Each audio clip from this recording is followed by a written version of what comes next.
Hello అందరికీ welcome to my channel Bhavishri. ఈరోజైతే నేను వినాయక చవితి సందర్భంగా పసుపు గణపతిని ఎలా ప్రిపేర్ చేసుకోవాలో మన ఇంట్లోనే అనేది చూపించబోతున్నాను. ఇప్పుడు అందరికీ మాక్సిమం అవేర్నెస్ వచ్చేసిందండి. అందరూ ఎకో ఫ్రెండ్లీ వినాయకులనే చేసుకుంటున్నారు, లేదంటే బయట కూడా కొనుక్కుంటున్నారు కదా. మీరు కూడా ఎవరికైనా తెలియకపోతే కనుక తెలుస్తుందని అయితే వీడియో అయితే షేర్ చేస్తున్నాను. ఈ వీడియో కనుక నచ్చితే తప్పకుండా లైక్ చేసి షేర్ చేసి సబ్స్క్రైబ్ చేయండి. అలాగే మీ ఫ్రెండ్స్ అండ్ రిలేటివ్స్ కూడా షేర్ చేయండి. నా వీడియోని ఒక లైక్ చేయడం ద్వారా ఈ వీడియో చాలా మందికి రీచ్ అవుతుంది. అలాగే మీ సపోర్ట్ ఎప్పుడు నాకు ఉండాలని అయితే నేను కోరుకుంటున్నాను. ఈరోజు మనం ఏంటంటే నవరాత్రులు చేస్తాం కదా గణపతికి, అప్పుడు తర్వాత తిరిగి మళ్ళీ వాటర్లోనే కలిపేస్తాం కాబట్టి మనం పర్యావరణానికి కానీ మనకు కానీ హాని కలగని వాటిని యూజ్ చేసి ఈ గణపతిని మనం తయారు చేసుకుంటే మంచిది కదా. బయట కొనుక్కునే వాళ్ళు కొనుక్కుంటారు, ఇలా మనకు వస్తే కనుక ఇంట్లో తయారు చేసుకుంటే ఒక ఆనందం కదా. ఇంకా మరి లేట్ చేయకుండా మనం వీడియోలోకి అయితే వెళ్ళిపోదాం. వెళ్ళి చూసేసి మీరు కూడా రాకుంటే కనుక తప్పకుండా ట్రై చేయండి. ట్రై చేసి ఎలా వచ్చిందో కూడా నాకు మళ్ళీ తిరిగి కామెంట్ అయితే చేయండి. ఓకే ఫ్రెండ్స్, చూసేద్దాం ఇంకా వీడియో లేట్ చేయండి. ఒక బౌల్ అయితే తీసుకుని దీంట్లో పావు కప్పు దాకా పసుపు, అలాగే పావు కప్పు దాకా మైదా వేసుకుంటున్నాను. మైదా ఎందుకంటే పసుపుతోటే చేస్తే క్రాక్స్ వస్తుంది కదా, అలా కాకుండా మైదా, ఒక స్పూన్ పంచదార పొడి కూడా వేసుకుంటున్నాను. జిగురు వచ్చి మనకి బాగా ఇది బొమ్మ చేయడానికి బాగుంటుంది అన్నమాట. కొంచెం కొంచెం వాటర్ వేసుకుంటూ దీన్ని చపాతీ పిండిలా అయితే కలిపేసి పక్కన అయితే పెట్టేసుకోండి. ఒక 10 to 15 minutes అయితే రెస్ట్ ఇచ్చిన తర్వాత మనం ఇంకా ప్రిపేర్ చేయడమే.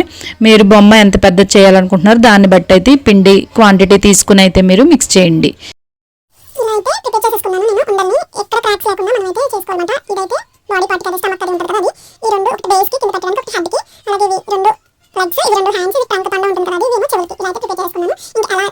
ఇలా ఒక బౌల్ తీసుకుని నేను పావు కప్పు దాకా పసుపు, అలాగే పావు కప్పు దాకా మైదా వేసుకుంటున్నాను. ఇలా మైదా వేసుకుంటే క్రాక్స్ రాకుండా ఉంటుంది. కొంచెం పంచదార కూడా ఒక స్పూన్ వేసి బాగా మిక్స్ చేసుకుని వాటర్ కలుపుకుంటూ ఇది ఒక చపాతీ ముద్దలాగా మనమైతే కలుపుకొని గట్టిగా పక్కన ఒక 15 minutes అలాగే దీనికైతే రెస్ట్ ఇచ్చేయాలి. ఇలా కలిపేసుకోవడమే.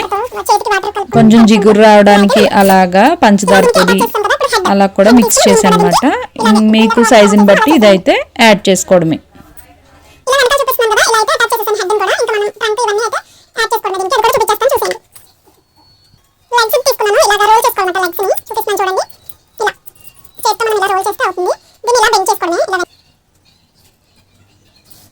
చేసుకుందాము. ఇలా లెగ్స్ ఇలా చేసుకుని దీనికి కూడా ఇలా అటాచ్ చేసేయాలన్నమాట. అది కూడా మీకు చేసి చూపిస్తాను చూడండి.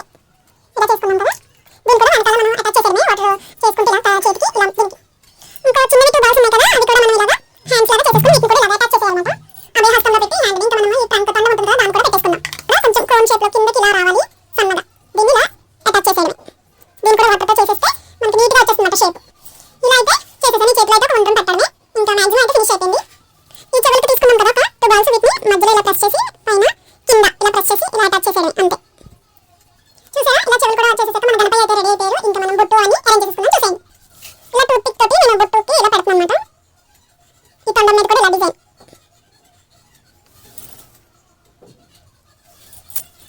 పళ్ళకైతే మిరియాలు పెట్టేస్తున్నాను అన్నమాట.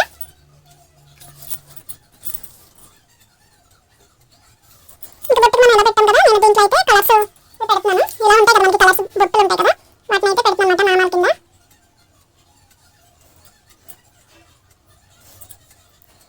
మధ్యలో కుంకుమ బొట్టులాగా ఇదైతే పెట్టేస్తున్నాను. చూడండి, చక్కగా అయితే మనకి వినాయకుడు అయితే రెడీ అయిపోయారు కదా.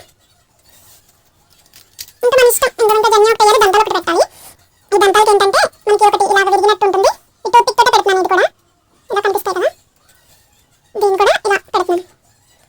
ఒకటి విరిగినట్టు ఉంటుంది కదా, అందుకని ఇలా ఇంకా జన్య ఒకటి వేసేస్తే మనకి రెడీ అయిపోతారు. మధ్యలో ఇంకా మనం డెకరేషన్ అనేది మన ఇష్టం అండి. ఈ మధ్యలో ఇక్కడ స్వస్తిక్ పెట్టుకోవచ్చు, ఏదైనా మన ఇష్టం. ఓకేనా, ఇలా కాటన్ దారం అయితే తీసుకున్నాను. దీన్ని మనం ఇలాగా జన్యంలాగా పెట్టేస్తే సరిపోతుందన్నమాట. రైజిస్ చేసి వెనక్కి చేతుల దగ్గర నుంచి మనకి ఇలా చెవుల దగ్గరికి ఇలా రావాలన్నమాట. మనం వెనకాల ఇలాగా ముడికిలు వేసేసుకుంటే ఈ జన్యం కూడా అయిపోతుంది సాంబార్. పైన కిరీటంలో కూడా ఇంకా కొంచెం పిండి ముద్ర ఉంటే వాటితో అయితే తయారు చేస్తున్నాను కిరీటంలో పెడదామని.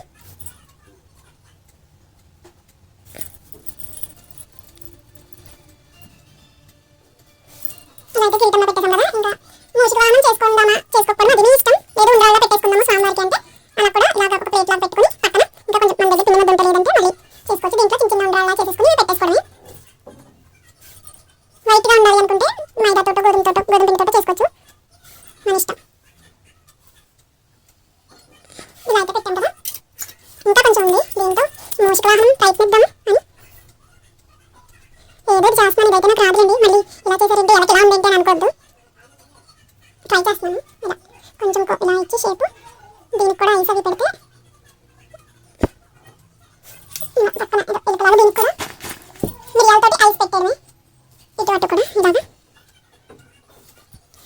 లాగా మొత్తం ఇలా అయితే మనకి సాంబార్ అయితే రెడీ అయిపోయారు. చక్కగా మీరు కూడా ఇలాగా ట్రై చేయండి ఇంట్లోని. పసుపుతో కాకపోతే చెప్పాను కదా వేరే ఫ్లోర్స్తో అయినని. ఇది మాట ఈరోజు వీడియో నచ్చితే కనుక